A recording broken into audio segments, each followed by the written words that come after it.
everybody, Dana here again, and welcome back to Tuesday Tips for Leaders of Volunteers. And this week I'm talking about volunteer services program manuals. Now, if that sounds a little bit familiar, last week on Tuesday Tips I explained why and how every organization should at the very least have a volunteer handbook. And if you are to use a search engine of your choice to look up the term volunteer handbook and program manual, there's going to be a lot of overlap, and there's going to be some people kind of using both terms to mean the same thing. So I'm going to define my program manual Tuesday Tips as a strictly internal administrative document, PDF, printed out, made into collage, collaborative art, whatever medium you want to express it in, but usually in some sort of document. A program manual for your agency has everything that's in the volunteer handbook, or at least says go see the volunteer handbook. A program manual might be its own section or chapter within an employee handbook. I kind of like when it's integrated that way into the whole agency. But ideally, a program manual by itself or part of a larger employee handbook document, the purpose that it serves is to educate your peers, the rest of your team, but particularly management, on how your program really runs day-to-day administrative tasks. So it's everything that's in the volunteer handbook plus a bunch of other behind the scenes, behind the wizard's curtain information that either is just not interesting to volunteers, not really relevant, or it's confidential, or it's regulated, or it's starting to track a metric that's tied to a specific grant or specific funding opportunity. So it can usually be a little more dry and a little more technical, the sections you're adding about the program manual, but tailor it to your audience, which is, again, other departments, the rest of your team, your board, your executive leadership. This document of a program manual also serves a very practical purpose, and I've lived through this experience, so I can really speak to the importance of a program manual. If something happens to you, we don't want anything to happen to you, but if you choose to go to a different job, or something happens, or you get sick or injured, then the program manual is a great way for people to help cover for you, to hire someone temporarily if you're out for a long time. But it also serves when you choose to move on to a different agency or different position. It's a lot easier for the next person coming in to literally have a book of how all of this works, how you do your programs.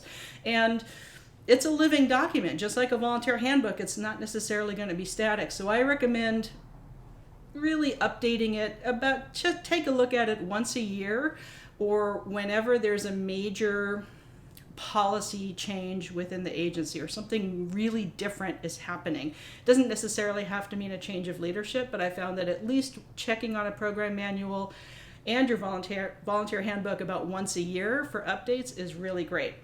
Some of the things that might be in your program manual vary sector by sector and the cause and the mission and the type of work that you're doing, but a really great example is the American healthcare and hospice system. So in American healthcare, and these things are going to vary country by country, but here in the States, there's a lot of regulations that are tied to funding called HCAHPS surveys that hospitals need to do. And I've done other webinars and other material over the last few years about why it's important to tie everything and anything that volunteer services is doing into your HCAHPS healthcare funding. And there are specific examples of this industry by industry, but I'm going to just use the healthcare example of this is something that the rest of the volunteers would probably be bored to tears and skip over if it was in their handbook. So stuff like that, where we measure these metrics and we run these reports in this timing to support this, or these are the stats when we run other reports, hours and number of people for workers' comp for internal insurance for the agency. So all that kind of stuff is what goes into a program manual, in addition to the information that hopefully the rest of your team and the public can see in a volunteer handbook. So a program manual might have, depending on the work you're doing, if you're doing work with clients and confidentiality, there's things that are in the program manual that aren't appropriate for the public to know.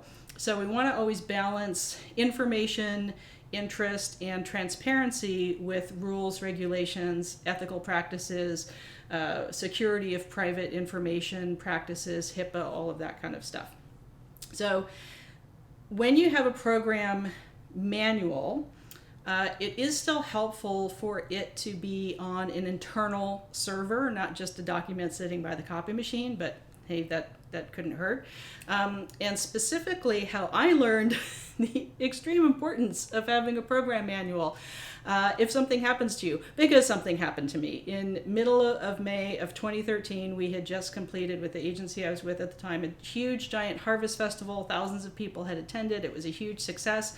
And I was walking my dogs at lunchtime and I got hit by a car in a crosswalk. And I fortunately wasn't seriously injured. I didn't break any bones, but I was injured enough that I was out of work and out of the office for several weeks.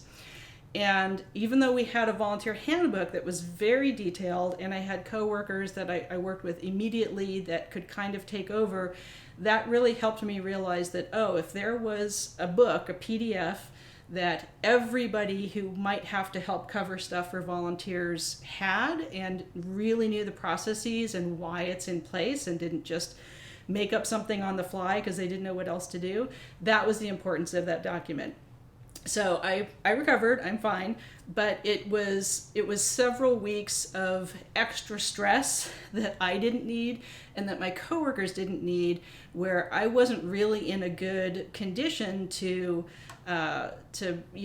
give a lot of advice and answer a lot of phone calls every day when I'm trying to be on medical leave and just kind of recover, so that when I did come back, I was really able to jump right back in.